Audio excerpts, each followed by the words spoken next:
하나님의 주는 하늘 위에 높이 들리시며 주의 영광이 온 땅에서 높임 받으시기를 원하나이다. 하나님은 영이시니 예배하는 자가 영과 진리로 예배할지니라. 아멘.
천지 창조하시도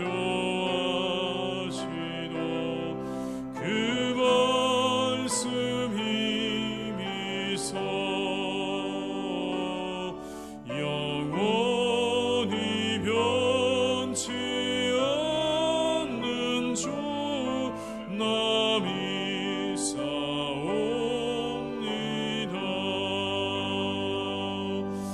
그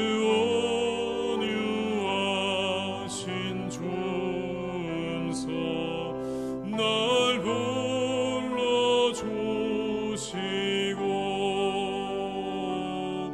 그 품에 품어주시니라. 찬송합니다.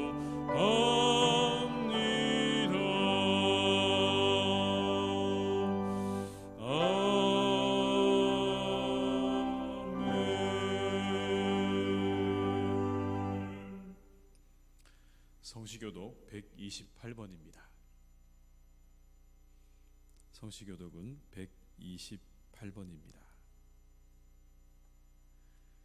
나의 영혼이 잠잠히 하나님만 바라며 나의 구원이 그에게서 나오는도다.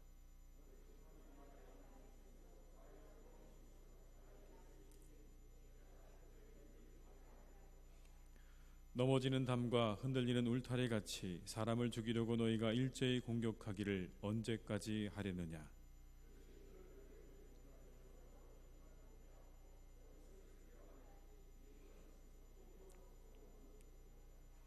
나의 영혼아 잠잠히 하나님만 바라라. 무릇 나의 소망이 그로부터 나오는도다.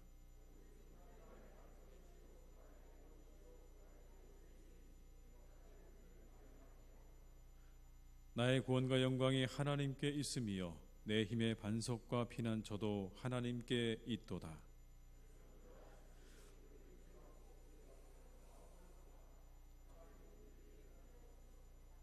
아멘. 이 시간 참회 기도를 함께 드리시겠습니다.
그리스도 예수 안에 있는 자에게는 결코 정죄함이 없나니 이는 그리스도 예수 안에 있는 생명의 성령의 법이 죄와 사망의 법에서 너를 해방하였음이니라.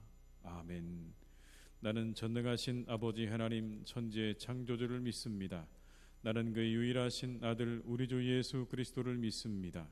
그는 성령으로 잉태되어 동정녀 마리아에게서 나시고 본디오 빌라도에게 고난을 받아 십자가에 못 박혀 죽으시고 장사된 지 사흘 만에 죽은 자 가운데서 다시 살아나셨으며 하늘에 오르시어 전능하신 아버지 하나님 우편에 앉아 계시다가 거기로부터 살아있는 자와 죽은 자를 심판하러 오십니다.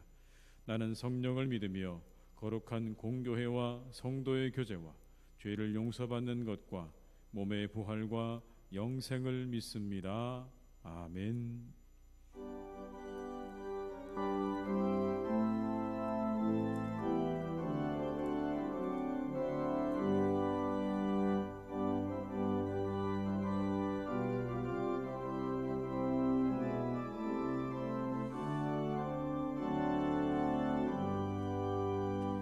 내가 늘 의지하는 예수 나의 상처 입은 심령을 불쌍하게 여기사 위로하여 주시니 미쁘신 나의 좋은 친구 내가 의지하는 예수 나의 사모하는 친구 나의 기도 들으사 응답하여 주시니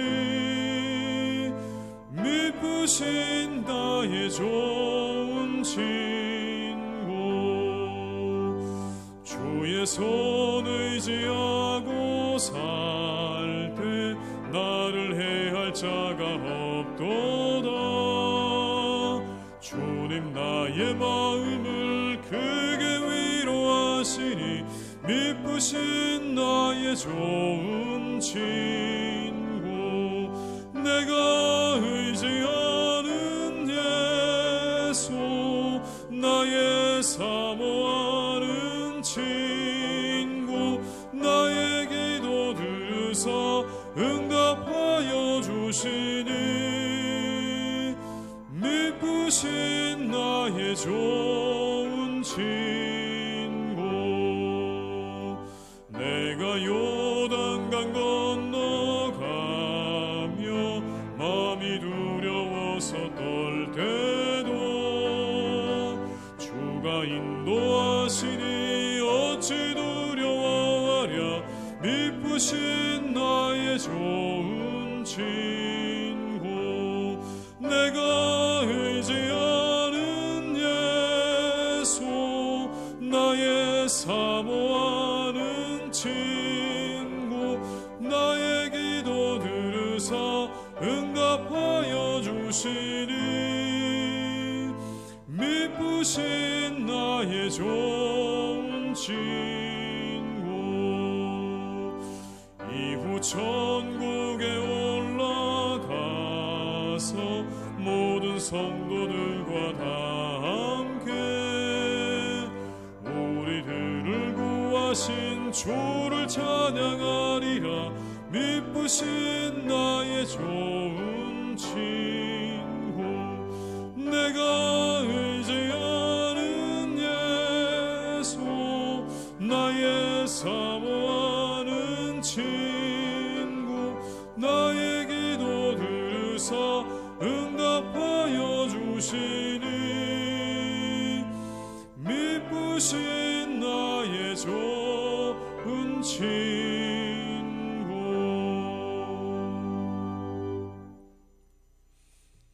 오늘 거룩한 날 우리 계신 하나님의 말씀은 마태복음 5장 10절의 말씀입니다. 신약성경 오면에 기록되어 있는 마태복음 5장 10절의 말씀입니다. 받들어 봉독하겠습니다. 의를 위하여 박해를 받는 자는 복이 있나니 천국이 그들의 것임이라. 아멘. 함께 기도하시겠습니다. 하나님 아버지, 사순절 5번째 주일을 맞이합니다. 이 시간도 주의 백성들이 신령과 진정으로 예배하게 하여 주옵소서. 각자의 처소에서 주를 예배할 때에 마음과 뜻과 정성을 다해 예배하는 시간 되게 하여 주옵소서. 세상의 주관자이신 하나님, 우리는 지금 코로나19로 많은 고통과 어려움 속에 있습니다. 그 가운데 이 시간이 속히 지나가기를 기도하고 있습니다. 하나님 아버지, 우리들을 긍휼히 여겨 주옵소서. 불쌍히 여기셔서 속히 이 모든 일들이 지나가게 하시고 이 고통의 시간들을 단축시켜 주시옵소서. 하나님, 이 질병으로 온 세상 나라들이 고통 가운데 있습니다. 하루에도 수많은 사람들이 확진되고 죽어가고 있습니다. 하나님, 이제 멈추어 주옵소서. 우리들에게 평화를 내려 주옵소서. 하루속히 치료제와 백신이 개발되어 질병의 고통과 두려움으로부터 자유를 얻는 우리 모두가 되게 하여 주옵소서. 환자들을 치료하는 의료진과 공무원들에게 새 힘 주시기를 간구합니다. 그들의 피곤한 몸을 일으켜 주시고 질병으로부터 하나님 그들을 보호하여 주시옵소서. 하나님, 이제 우리 모두가 일상으로 돌아가기를 기도합니다. 우리의 삶의 자리로 돌아가게 하시고 일터로 돌아가게 하시며 학교로 돌아가게 하시고 교회로 돌아갈 수 있도록 긍휼을 베풀어 주시옵소서. 다시 일상으로 돌아가 마음껏 우리 삶에 베푸신 하나님의 은혜들을 누리며 기뻐하고 감사하는 삶을 살아가기를 소망하오니 하나님, 이 일을 속히 이루어 주옵소서. 우리 예배를 하나님 속히 회복되기를 간절히 원합니다. 시간이 지나갈수록 많은 사람들과 교회들이 경제적으로 어려움을 겪고 있습니다. 하나님, 이 어려움이 잘 지나갈 수 있도록 인도해 주옵소서. 무너진 경제도 속히 회복되게 하시고 우리가 주변을 살펴 어려움에 빠진 이들을 도울 수 있는 마음도 주시기 원합니다. 어려운 이때 우리가 선한 일에 힘쓰는 성도들과 교회가 되게 하여 주시옵소서. 하나님, 사순절에 우리 성도들에게 충만한 영적 은혜를 베풀어 주시기를 기도드립니다.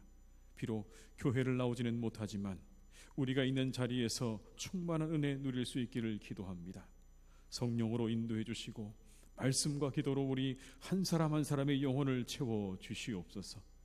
세상의 다른 이들과 거리를 두고 지낼 수밖에 없는 시간이지만 이 시간에 더욱 주님과 친밀한 교제를 나눌 수 있도록 인도하여 주옵시고 나 자신을 돌아보며 새롭게 하는 시간이 되도록 주께서 인도해 주시옵소서. 우리 성도들의 가정을 지켜주셔서 평안과 형통함으로 지켜주시고 모든 악한 질병과 생각으로부터 하나님께서 눈동자같이 지켜주시기를 간절히 원합니다. 특히 어르신들을 지켜주셔서 이 전염병 가운데 건강을 잘 지키시도록 하나님이 함께 하시고 영육간에 강건하시도록 하나님께서 지켜 주옵소서. 하나님, 함께 예배하고 싶지만 여러 가지 질병으로 고통당하는 주의 백성들을 기억해 주시기를 기도합니다. 속히 회복되게 하시고 완전하게 고침받게 하여 주옵소서. 그 병상에 찾아가셔서 위로해 주시고 치료의 광선을 비추어 주시옵소서. 이 시간 주의 말씀 앞에 섭니다. 말씀에 귀 기울이며 은혜 받는 시간 되게 하여 주옵소서. 전하는 자를 주의 성령으로 인도해 주시고 찬양으로 영광 돌리는 솔리스트에게 은혜를 더하셔서 하나님 기뻐 받으시는 찬양 드리게 하시고 우리 성도들에게는 하늘의 이루와 은혜를 얻는 찬양이 되게 하여 주옵소서. 오늘도 예배를 위해 수고한 모든 이들을 기억하시고 축복해 주시기를 간절히 원합니다. 하나님, 간절히 기도하오니 이 사순절이 지나기 전에 우리의 고난도 끝나게 하여 주옵소서. 성도들의 기도를 들으시고 응답하셔서 하나님, 이제 우리 모두가 주님 전에 나와 예배하는 이 일이 속히 이루어질 수 있도록 인도해 주시되 다음 주 종료 주일에는 꼭 우리가 교회에서 함께 예배할 수 있는 은혜를 허락하여 주시옵소서. 오늘도 우리 예배를 받으시며 함께 하시는 예수님의 이름으로 기도드립니다. 아멘.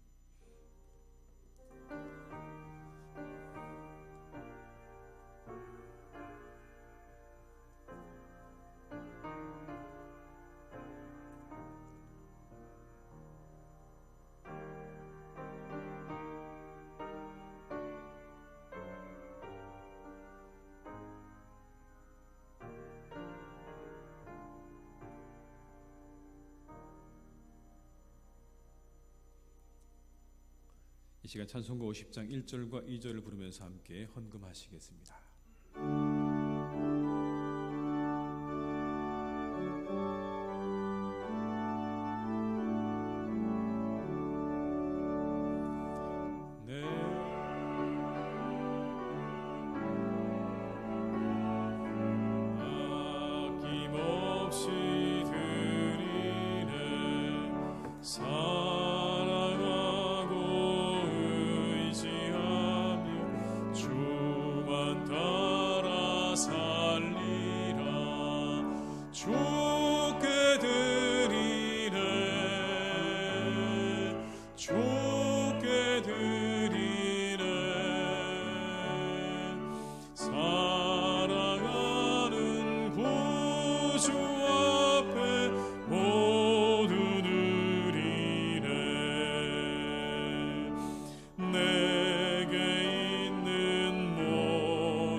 세상 욕심 멀리하니 나를 받아주소서. 좋게 드리네 좋게 드리네. 사랑하는 구주 앞에 모두 드리네. 아멘.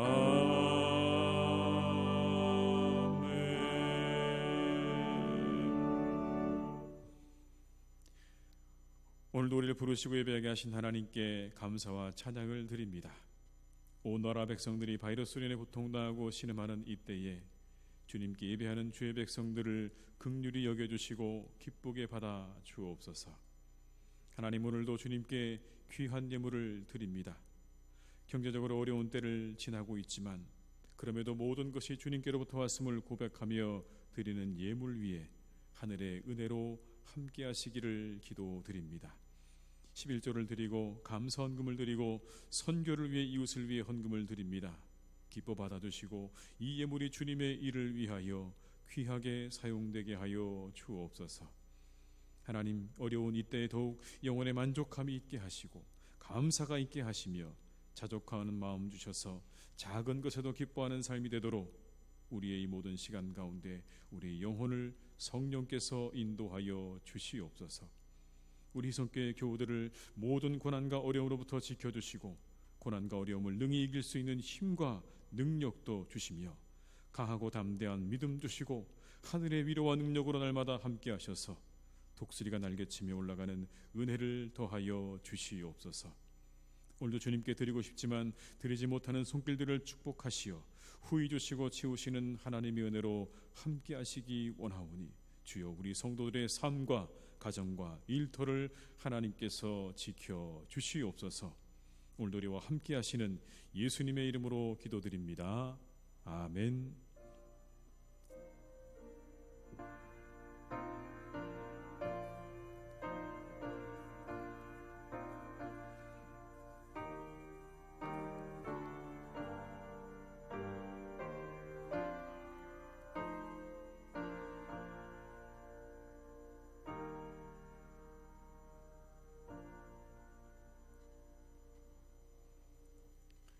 교회 소식을 말씀드리겠습니다. 사순절 5번째 주일을 지내고 있습니다. 주님의 고난을 묵상하면서 은혜의 시간들이 되시기를 바랍니다. 이번 주간에 코로나19를 위해서 함께 우리가 이것을 위해서 기도했으면 좋겠습니다. 첫 번째는요, 코로나19로 고통당하는 온 세계 환자를 치유해 주시고 환자의 가족과 희생자의 유족들에게 하늘의 위로와 평안을 주시기를 우리가 함께 기도했으면 좋겠습니다. 두 번째는요, 코로나19로부터 대한민국을 지켜주시며 특히 고통당하는 지역의 주민들을 보호해 주시기를, 그리고 세 번째는 사순절 기간을 보내면서 경건한 마음으로 스스로 돌아보며 하나님께 참회하는, 그리고 우리의 삶이 정결한 삶이 되도록 함께 한 주간 기도하시기를 바랍니다.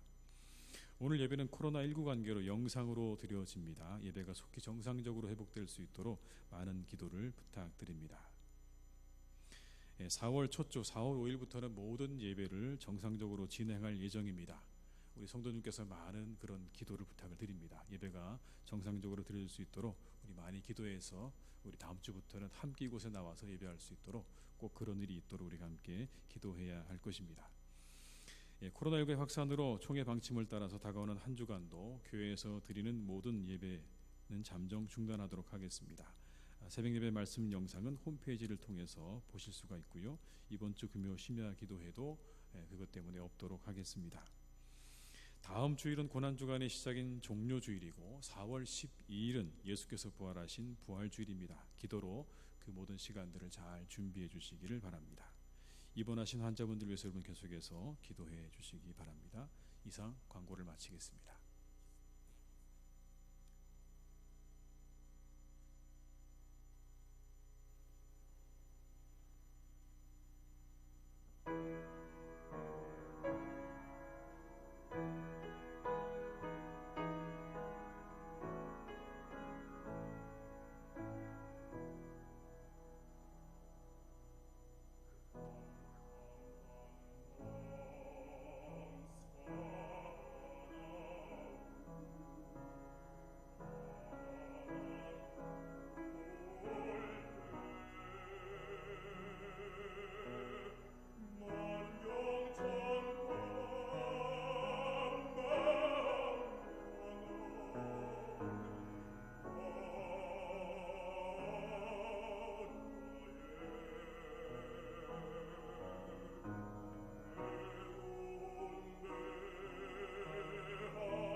은혜로운 찬양 감사드립니다.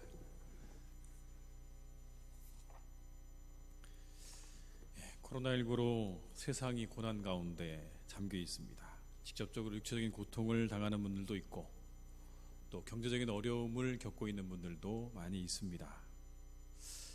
아마 성도들은 가장 큰 또 다른 고통이 있다고 생각하는데 바로 영적인 고통이 아닐까 생각합니다. 하나님의 전에 나와서 예배하지 못한다고 하는 게 참 큰 고통이라는 그런 고백들을 많이 하고 계십니다. 이 기간에 성도님들과 제가 통화를 하는 가운데 많은 분들이 그런 얘기 하셨어요.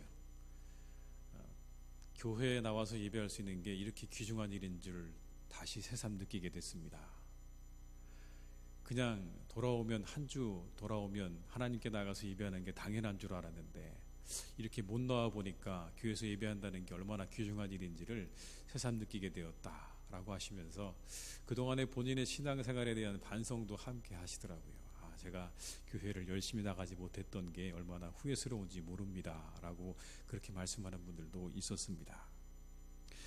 이처럼 코로나19로 인해 우리가 겪고 있는 고통 가운데 영적인 고통이 있는데 이 고통이 속히 끝나기를 주님의 이름으로 축원합니다. 끝나게 될 줄로 믿습니다. 오늘 본문의 말씀을 우리가 읽을 때마다 우리는 이런 생각들을 합니다. 이 말씀이 우리하고 관련이 있을까? 어떤 관련이 있을까? 물론 어떤 사람에게는 관련이 있을 수도 있지만 우리 모두에게 이 말씀이 그대로 다 적용되는 것인가? 라고 하는 생각들을 많은 사람들은 하면서 살아갑니다. 왜냐하면 이런 질문 때문에 그런 겁니다. 오늘 우리에게 박해가 있을까? 라는 거죠. 이렇게 초대교회 교인들처럼 이들이 받았던 박해가 오늘 우리에게도 우리 시대에도 있는가? 우리 눈에는 보이지 않는데요. 마태복음이 기록될 당시에 여러분 이 성도들은요 그리스도를 믿는다는 이유 때문에 굉장한 압박과 핍박 속에 살았습니다. 유대인들은 그리스도인들을 향해서 뭐라고 얘기했냐면 너희들은 하나님의 거룩함을 훼손시키는 신성 모독자라고 이야기했습니다. 그런 취급을 받았어요. 그냥 예수 그리스도를 믿는다는 이유 하나만으로 신성 모독자로 여러분 그렇게 취급을 받았다고요. 로마인들에게는요 더했죠.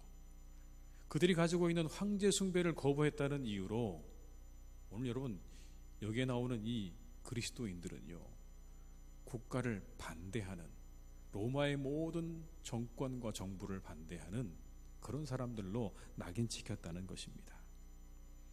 그것으로 잔인하게 처형되었습니다. 어디 그뿐입니까? 믿지 않는 일반 대중의 많은 사람들에게는 여러분 그리스도인들은 이상한 사람들이었습니다. 우리가 살고 있는 이 삶의 방식대로 살지 않는 저 사람들은요 좀 이상한 사람들이죠. 그것 때문에 시기와 질투도 받았지만 여러 가지 여러분 잘못된 오해와 모함도 받고 그렇게 살았습니다. 어느 곳 하나 그들이 마음을 둘 만한 곳이 없었다는 것이죠. 그런데 여러분 이 초대교회가 시작되면서 저는 성경을 말씀 보면서 초대교회는 시작부터 박해였구나 라는 걸 깨닫게 됐습니다. 오순절 성령 강림 사건을 통해서 교회가 생겨났습니다. 여러분 그리고 교회가 안정을 찾고 그리고 부흥을 이루었습니다. 한 번 한 번의 설교를 통해서 수천 명이 그 말씀을 듣고 돌아오는 놀라운 역사가 있었습니다. 성경이 분명하게 증언을 하죠. 함께 그들이 모여서 떡을 떼고 그리고 기뻐하고 즐거워하고 교제하고 자신들의 모든 것을 나누었던 그 초대교회의 그 놀라운 부흥은요 사도행전에 의하면 금방 그 부흥은 사라지고 그들은 핍박의 시대로 들어갔다는 것을 우리는 사도행전을 통해서 확인할 수가 있습니다. 베드로와 요한 같은 사도들이 여러분 투옥되었습니다. 그리고 우리가 잘 아는 것처럼 얼마 지나지 않아서 스데반 최초의 순교자가 나오는 장면이 사도행전에 기록되어 있죠. 조금 더 지나가게 되면 요한의 형제 야고보가 그가 죽었다라고 하는 그런 기사가 성경에 기록되어 있는 것을 확인할 수 있습니다. 탄생과 놀라운 부흥이 얼마 지나지 않아서 순교의 이야기로 그냥 가득 차 있습니다. 사람들이 죽기 시작했습니다. 고난받기 시작했습니다라고 여러분 그렇게 말하고 있는 거죠. 이렇게 보면 시작부터가 박해였다고 말해도 과언이 아닙니다. 기독교의 시작은 박해와 함께 시작되었다고 우리가 그렇게 이야기할 수 있는 거죠.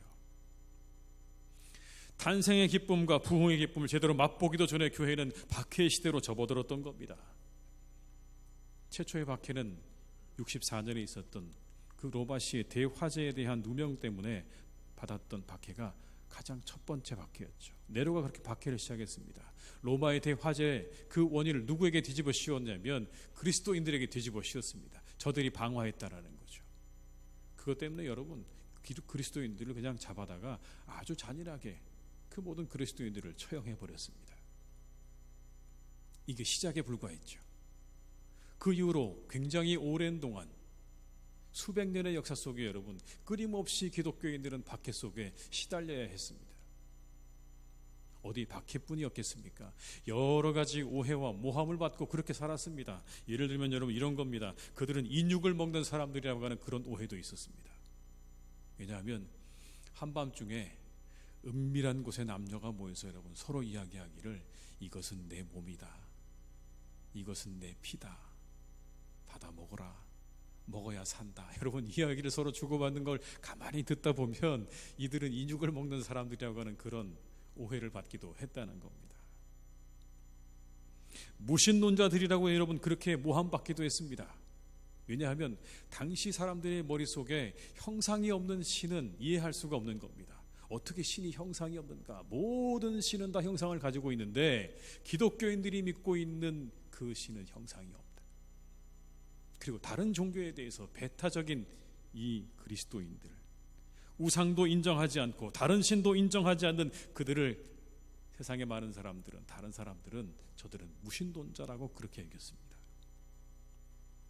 무정부주의자들이라고 그렇게 여겼습니다. 여러분 로마 제국의 국가 종교인 황제 숭배를 거부한다는 이것은 황제를 모독하는 일일 뿐만 아니라 국가 자체를 부인하는 것이라고 비판을 받았고, 그래서 그들은 낙인 찍혔죠. 당시 사회의 모든 사회 체제가 우상에 드리는 그 제사와 긴밀하게 관련되어 있었는데 그 모든 행사에 일체의 모든 것들을 거부하고 참여하지 않았던 그리스도인들을 가리켜서 그들은 무정부주의자들이다라고 이야기했습니다. 어디 그뿐입니까 여러분? 노예를 형제라고 이야기하고 그리고 곧 우리에게 종말이 있을 것이라고 말하는 그들은 로마 사람들이 보기에는 로마에 반대하는, 로마의 정권에 반대하는 무정부주의자들 내지는 로마의 정부를 반대하는 사람들임에 분명했다라는 겁니다. 또 여러분 이러한 오해도 있었습니다. 전염병이나 전쟁이나 기근과 같은 재앙이나 천재지변이 닥치게 되면 기독교인들이 다른 신들을 부정하기 때문에 그래서 다른 신들이 노여워서 생긴 불행이라고 그렇게 모든 것을 다 기독교인들에게 덮어 씌웠습니다. 그런 오해도 받았습니다. 저들이 다른 신들을 화나게 만들었기 때문에 우리에게 이와 같은 어려움이 닥쳐왔다고 하는 그러한 오해도 받았고요. 아까 말씀드린 것처럼 로마시의 화재범으로 지목됐던 것 같이 날마다 원인 모를 화재가 나면 기독교인들은 언제나 의심을 받았다고 하죠. 저들이 불을 질렀다고 하는 그런 방화범이라고 하는 그런 오해도 있었습니다. 그리고 무엇보다 기독교인들은 무식한 사람들로 여겨졌습니다. 무식한 사람들. 왠지 아십니까? 당시 휘랍 철학으로 봤을 때는요, 갈릴리의 한 청년이 로마의 총독에 의해서 죽었다. 그런데 3일 만에 다시 살아났다. 그는 동정녀의 몸에서 태어났다. 그가 온 인류의 구세주다. 이 말은 여러분 말도 안 되는 아주 천박한 이야기에 불과한 겁니다. 당시의 사상과 생각에 아무리 비추어 봐도, 당시에 그들이 가지고 있는 지식에 비추어 봐도 여러분 이 이야기는요 도저히 받아들일 만한 일고의 가치가 없는 천박한 이야기에 불과한 그런 여러분 그리스도인들은 무식한 사람들, 당시 그 모든 생각과 사조와 사상들을 하나도 알지 못하는, 철학을 알지 못하는 그런 무식한 사람들에 불과하다라고 여겨졌다라는 겁니다. 이처럼 여러분 초대교회 교인들은 억울한 누명을 쓰고 핍박 가운데 살았습니다. 신앙을 위해서 거처를 옮겨 다녔습니다. 이리저리 무덤에서 예배했습니다. 그런데 이와 같은 핍박의 상황에서 성경의 기록들이 보여주고 있는 것이 있죠. 그건 뭐냐면 초대교회 성도들은 그런 핍박의 상황을 영광스럽게 여겼다는 겁니다. 영광스럽게 그 모든 것들을 받아들이고 주를 위해 고난받고 핍박당하는 것에 대해서 여러분 하나님께 영광이라고 그걸 여겼다는 거예요. 그리고 순교의 그 반열에, 그 순교의 대열에 여러분 기꺼이 합류했다라는 겁니다. 스데반 집사의 마지막 고백을 기억합니다. 사도행전 7장 59절로 60절의 말씀을 함께 보시겠습니다.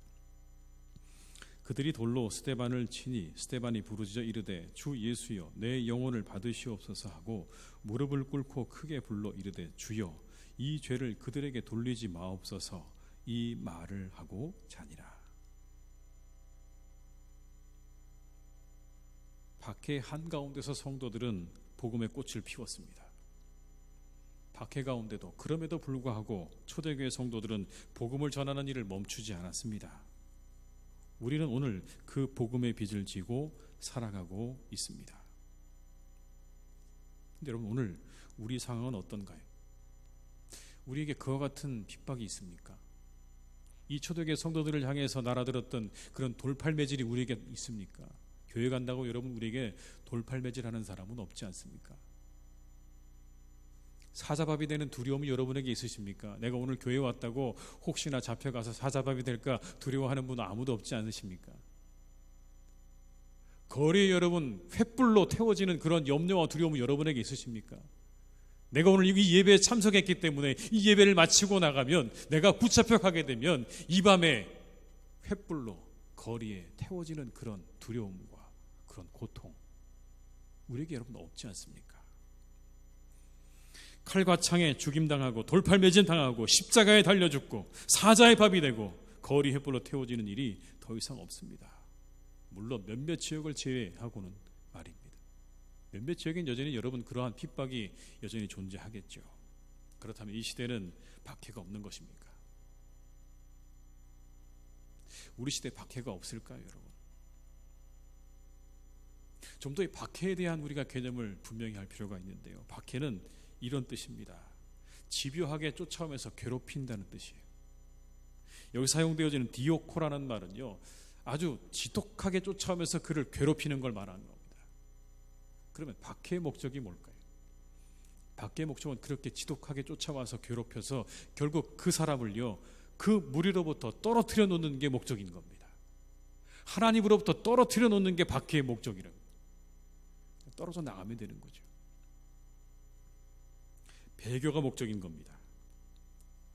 언젠가 제가 늑대 무리의 사냥 장면을 영상으로 본 적이 있는데요. 들소떼를 공격하는 겁니다. 굉장히 많은 숫자의 늑대들이 들소떼를 둘러쌉니다. 근데 공격하기가 쉽지 않습니다. 왜냐하면 이 들소가 그렇게 만만한 상대가 아니거든요. 잘못해서 그 뒷발에 채이는 날에는요, 늑대고 뭐고 다 죽게 돼 있습니다. 함부로 덤벼들었다가는요, 사냥은커녕 그냥 끝나버리게 될 수 있습니다. 근데 여러분 그 늑대 무리들이요 빙빙 돌면서 목표를 정합니다.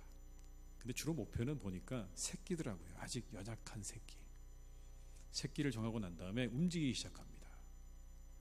늑대들이 종횡무진 여러분 그 들소떼 사이를 막 헤집고 다닙니다. 이리저리 우왕좌왕하던 들소떼가 여러분 우왕좌왕하는 그 사이에 그 새끼는요 그 무리로부터 떨어져 나오게 됩니다.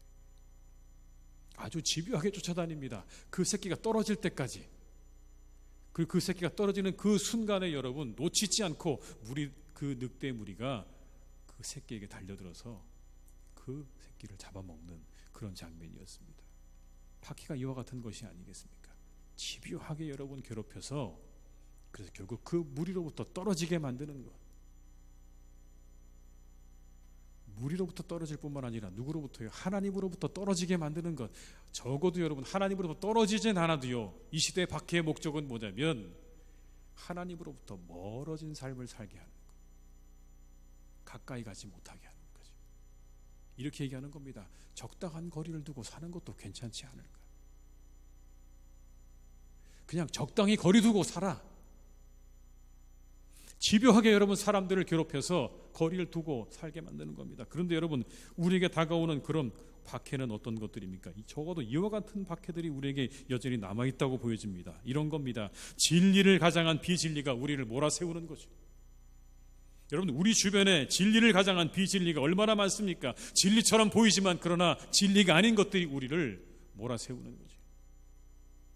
예수님 때도 그랬습니다. 가장 진리인 것처럼 보이는 바리새인과 서기관들이 여러분 진리신 예수님을 핍박하고 죽음으로 몰아갔어요. 모든 사람들이 보기에 여러분 그들이 가장 진리처럼 보이지 않았습니까? 저들의 삶이야말로 진리를 따르는 삶이라고 보여졌는데 그들이 여러분 진정한 진리가 되시는 예수님을 죽음으로 몰아갔다고요. 온갖 세상의 생각들과 사상들이 우리를 핍박합니다. 우리가 진리라고 이야기합니다. 윽박지릅니다. 너희들은 다 틀렸다고 말하는 거죠. 이단도 그 중에 하나 아니겠습니까, 여러분? 우리를 향해서 너희는 틀렸다고 말하는 세상의 그 모든 진리를 가장한 비진리가 우리를 몰아세웁니다. 우리의 마음 가운데 불안감을 조성하죠. 내가 믿고 있는 이것이 정말 진정한 진리인가? 맞는가? 우리를 하나님으로부터 떨어지게 만드는 겁니다. 성도의 무리로부터 우리를 떨어지게 만드는 여러분 그 모든 진리를 가장한 비진리가 여전히 우리 가운데 우리를 핍박하고 있는 존재들인 겁니다. 또 이런 것도 있습니다. 자유를 앞세운 비도덕과 비윤리가 우리를 압박하는 거죠. 자유를 앞세운 비도덕과 비윤리. 인류의 가장 위대하고 중요한 가치가 자유인 것은 분명합니다. 그렇죠, 여러분? 가장 중요한 인류의 모든 가치는 자유임에 분명합니다. 그러나 그 한계가 어디일까요? 모든 것이 여러분 다 자유롭게 보장되어야 되는 것일까요? 한계는 없는 것일까요? 하나님의 창조의 질서를 인정하지 않는 자유까지도 자유에 해당하는 것일까요? 저는 성경 말씀 보면서 여러분 자유에 한계가 있다는 걸 에덴 동산에서 봤습니다. 하나님이 다 마음껏 먹으라고 그러셨죠. 다 취하라고 그러셨어요. 그런데 한 가지 금지한 게 있었죠. 뭐였습니까? 선악과를 먹지 말라고 그러셨어요. 하나님과 함께 살았던 에덴 동산에도 여러분 인간에게 하나님께서 제한한 게 있으셨다라는 겁니다. 자유를 제한하셨어요. 이거는 안 된다는 거. 선악과까지는 아니라는 거죠. 뭘 의미하는 걸까요? 우리의 자유는 여러분 무제한이 아닙니다. 그런데 여러분 죄마저 자유로 포장한 채로 기독교를 편협하고 사랑이 없는 것으로 몰아가지 않습니까? 이 세상 여러분 그렇게 우리를 압박합니다. 세상의 모든 죄마저 우리의 자유라고 이야기하면서 왜 이것을 너희는 허용하지 않느냐고 우리를 그렇게 겁박하잖아요. 이런 상황에서 왠지 여러분 우리는요 모든 자유를 보장해 주는 것을 택해야 할 것 같은 그런 압박을 받죠. 왠지 우리는 그렇게 해야 될 것 같아요. 그렇지, 모든 자유가 보장되는 게 맞지 않을까? 왠지 그것을 택해야 되는 것처럼 우리는 여러분 압박을 당하고 있는 그런 시대에 살고 있습니다. 놀라운 발전을 이룬 과학과 이성이 우리를 거칠게 몰아갑니다. 여러분 이성과 과학의 놀라운 발전을 이룬 지금에 이성과 과학에 반하는 모든 일들은 무가치하거나 무지한 것으로 여겨지지 않습니까? 그런데 우리가 믿는 기독교, 우리가 믿는 신앙은 여러분 시작부터 어찌 보면 비과학적이고요 반이성적입니다. 왠지 아십니까? 동정녀에서 예수님이 태어나셨기 때문에. 여러분 이게 과학적입니까? 이성적입니까? 그 주님이 여러분 죽으시고 3일 만에 부활하셨습니다. 이게 여러분 과학적입니까? 이게 이성적입니까? 우리가 믿는 이 신앙은 여러분 어떻게 보면 철저하게 여러분 처음부터 이성적이지 않았어요. 과학적이지도 않았어요. 이 시대 누구도 그것을 증명할 수 없습니다. 그런데 세상에 누군가 우리에게 그렇게 묻죠. 어떻게 그런 일이 가능한가? 어느 순간 우리 마음이 흔들립니다. 그런 것도 같네. 어떻게 동정녀가 탄생이 되고 사람이 죽었다가 살아나는 이것이 우리 마음 가운데 흔들립니다.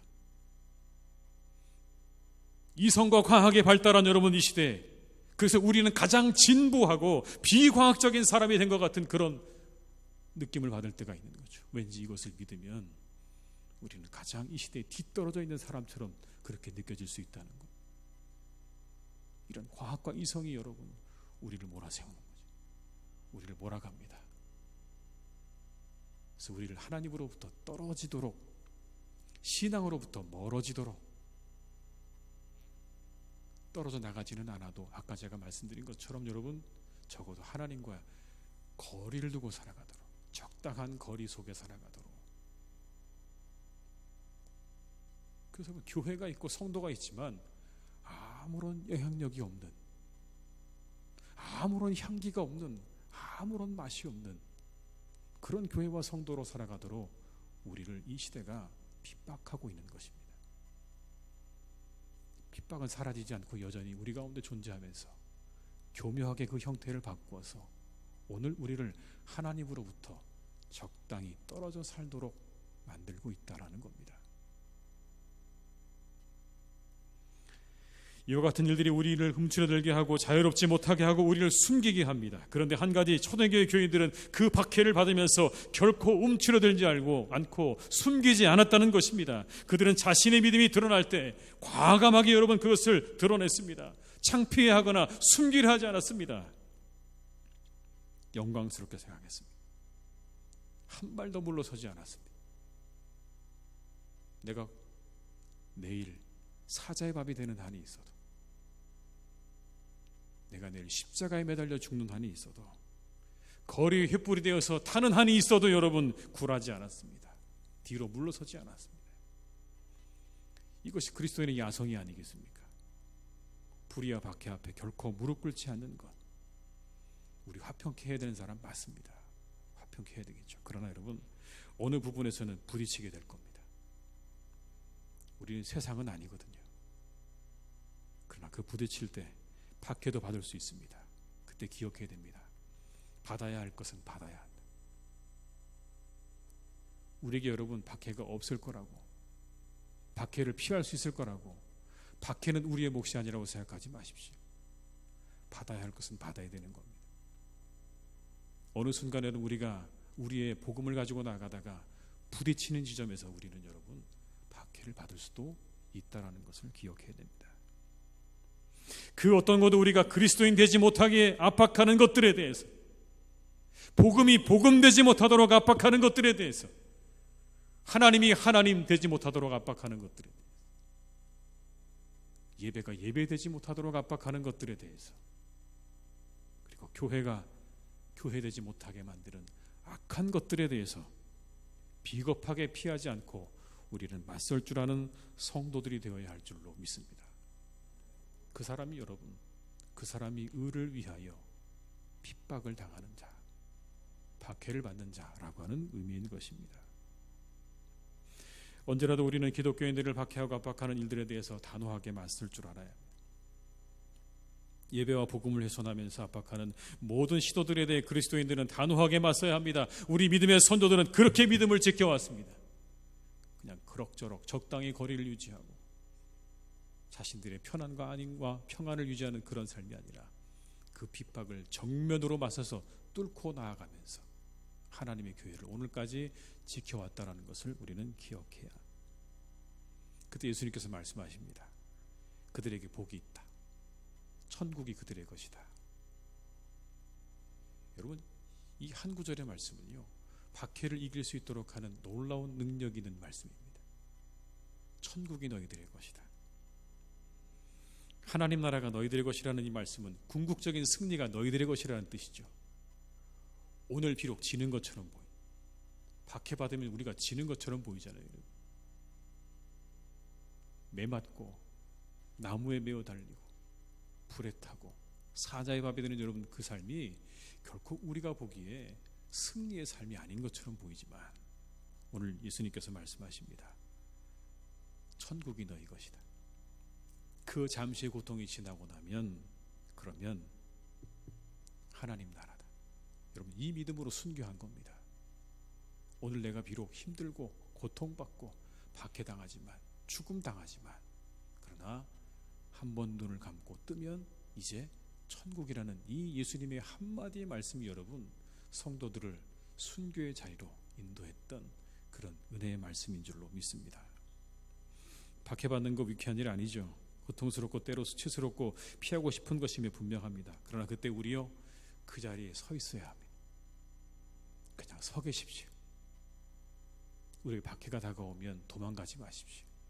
그 자리에 서서 묵묵히 그 모든 것들을 받아내야 되는 겁니다. 오늘 이 말씀을 기억하면서 천국이 너희 것이라는 이 말씀을 기억하면서 우리는 이 모든 것들을 받아낼 때 궁극적으로 우리는 승리하게 될 줄로 믿습니다. 우리 싸움은 여러분 궁극적으로 이긴 싸움이에요. 가끔 요즘에 저는 그런 거 보거든요. 그 영상들 가운데 이전에 스포츠 경기에서 승리했던 영상들을 이렇게 짧게 모아서 다 합쳐놓은 그런 영상들이 있어요. 예를 들면 2002년 월드컵 때 우리나라가 막 4강까지 올라갈 때 그 영상을 모아놓은 보면요, 기분도 좋고 감격도 있고 그렇습니다. 근데 그 영상을 보고 있다 보면 한 가지 느껴지는 게 뭐냐면 편안해요. 왜 편안할까요? 이미 이겼으니까. 이긴 거 보는 거니까 평안하더라고요. 실제로 여러분 막 현재 경기를 하고 있을 때 그 경기는요 아주 긴박감이 넘치죠. 스릴이 있습니다. 그런데 그렇게 다 이겨놓고 본 경기는요 편안한 마음으로 볼 수 있다고 하는 그런 장점이 있더라고요. 박해요 성도를 쓰러뜨릴 수 없습니다. 이긴 경기입니다. 비록 그때 지는 것처럼 보여도 여러분 이긴 경기예요. 누가 이기게 하셨기 때문에? 하나님이 이기게 하셨기 때문에 여러분 거기서 졌다고 보이는 것처럼 진 게 아니고요. 이미 이긴 겁니다. 여러분 그런 마음으로 우리가 우리에게 다가오는 그 모든 박해를 담담하게 그리고 이 믿음 안에서 잘 이겨나가는 성도들이 되어야 할 줄로 믿습니다. 전남 영광에 가면 염산교회라는 곳이 있습니다. 여러분 한번 나중에 꼭 가보시면 좋겠어요. 염산교회 영광에 있는 1939년에 세워진 교회입니다. 이 교회가 왜 유명하냐면 77명의 순교자가 나온 교회입니다. 6.25 때 1950년 여러분 우리가 잘 아는 것처럼 한국전쟁이 일어나서 정말 많은 사람들이 죽은 그런 전쟁이었죠. 그런데 이 교회 역시도 어려움을 겪었습니다. 7월 23일에 교회가 폐쇄됐어요. 그리고 그 교회와 목사님이 살던 사택이 공산당이 그것을 이용하는 그런 거점이 되어버리고 말았습니다. 성도들이 이야기했습니다. 목사님 이제 피난 가십시오. 근데 목사님 피난을 안 가시고요. 계속 교인들의 집을 돌아다니시면서 그냥 가족들을 다 데리고 돌아다니시면서 그 교인들의 신앙을 격려해 주신 거예요. 우리는 믿음을 지켜야 합니다. 근데 여러분 이와 같은 일들이 있고 난 이후에 9월 28일이 혹시 무슨 날인 줄 아십니까? 9월 28일 1950년 9월 28일 이게 서울 수복된 날이거든요. 이 수복이 되었다는 이야기 때문에 여러분 이런 이야기들이 돌았습니다. 영광에 국군과 유엔군이 진주하게 될 것이라고 하는 그런 소문이 파다하게 퍼졌어요. 이것 때문에 청년들이 만세 환영대회를 열었습니다. 이게 문제가 됐어요. 아직 후퇴하지 못했던 공산군이 거기에 남아있던 사람들을 이제 핍박하기 시작한 거죠. 그 가운데 교회가 있었고요. 성도들이 지독한 핍박을 받게 된 겁니다. 10월 7일에 염산교회 교인 가운데 기상도, 노영걸, 노순기, 노옥기, 노원내 같은 청년들이 붙잡혔습니다. 이들은 죽창에 찔려서 순교했습니다. 그리고 많은 청년들이 그냥 산채로 묶여서 바다에 수장되는 그런 순교를 당했어요.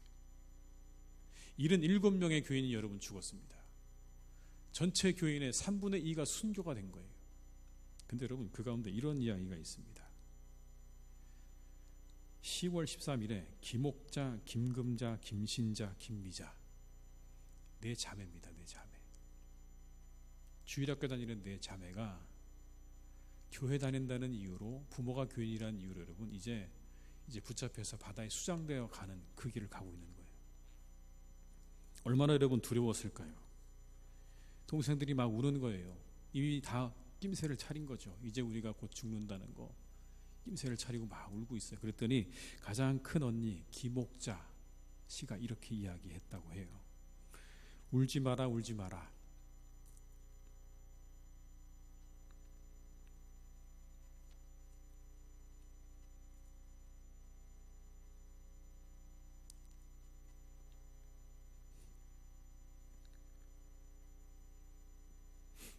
우리는 천국 가고 있다.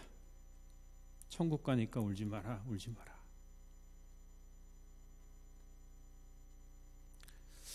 그렇게 어린 나이에 바다에 수상되는 순교를 했다라는 겁니다. 울지 마라, 울지 마라. 우리 천국 간다.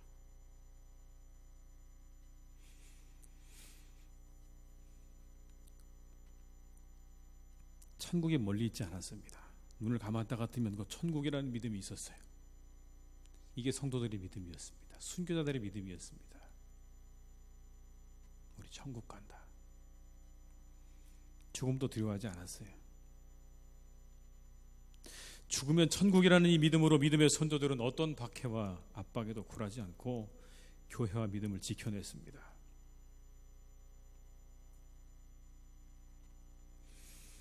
우리 앞에 다가오는 수많은 박해 앞에 우리도 모든 불의와 압력에 그런 압박에 타협하지 않고 이 땅에 복음의 꽃을 피우는 그리고 교회를 지켜내는 믿음의 사람들이 다 되어야 할 줄로 믿습니다. 이 신앙을 따라서 우리가 복음을 지켜내고 그리고 하나님의 교회를 지켜내는 그런 교회가 복된 성도님들이 다 되시기를 주님의 이름으로 축원합니다. 기도하시겠습니다.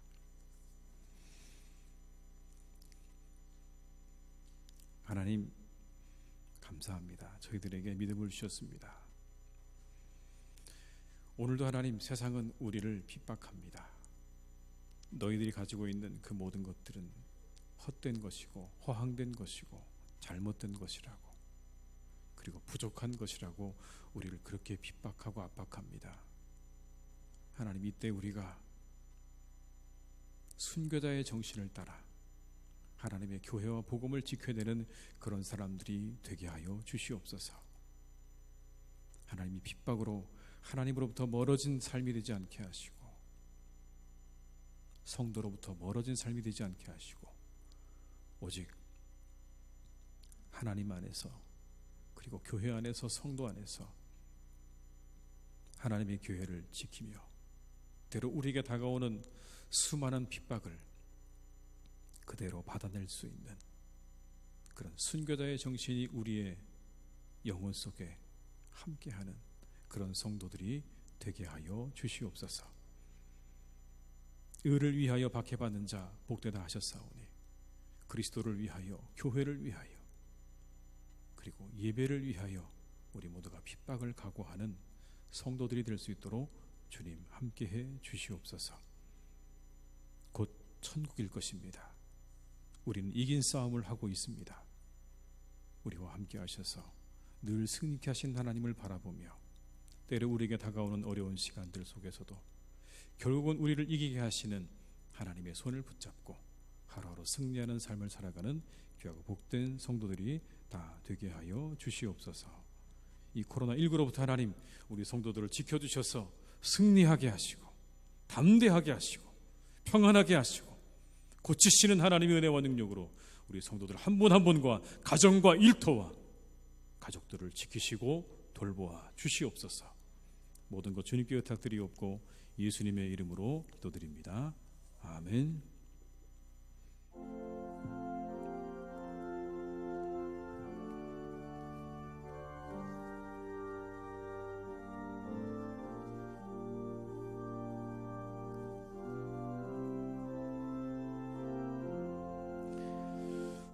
구주와 함께 나 죽었으니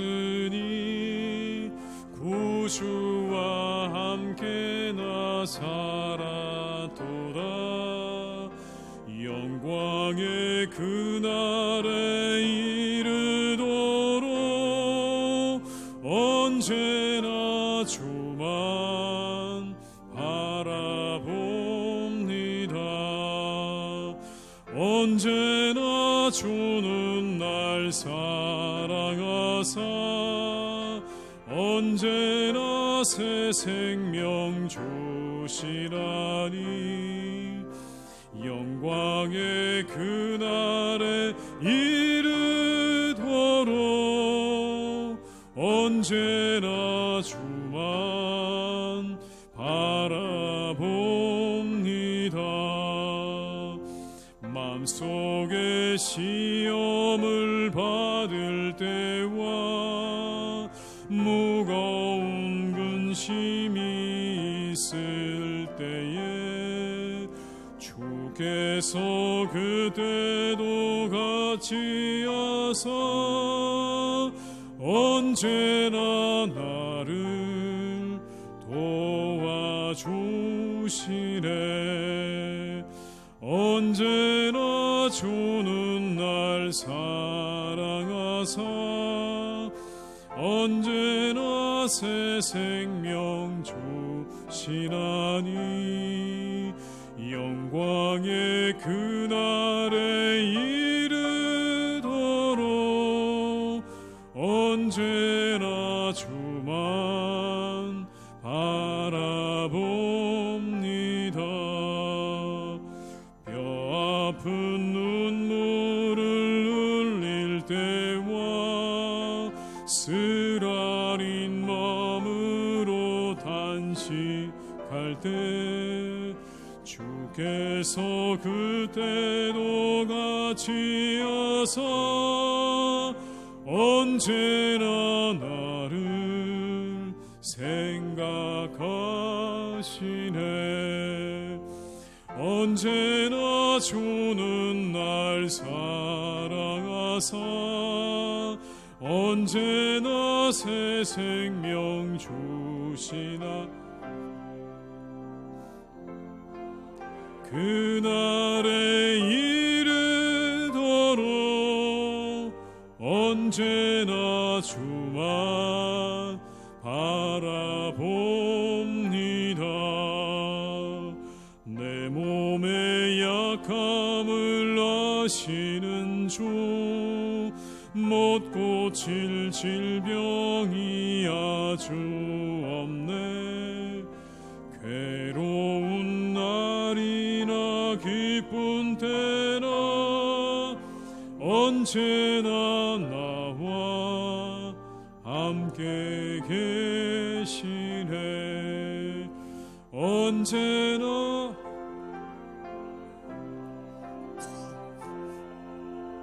언제나 새 생명 주시나니 영광의 그날에 이르도록 언제나 주만 바라봅니다.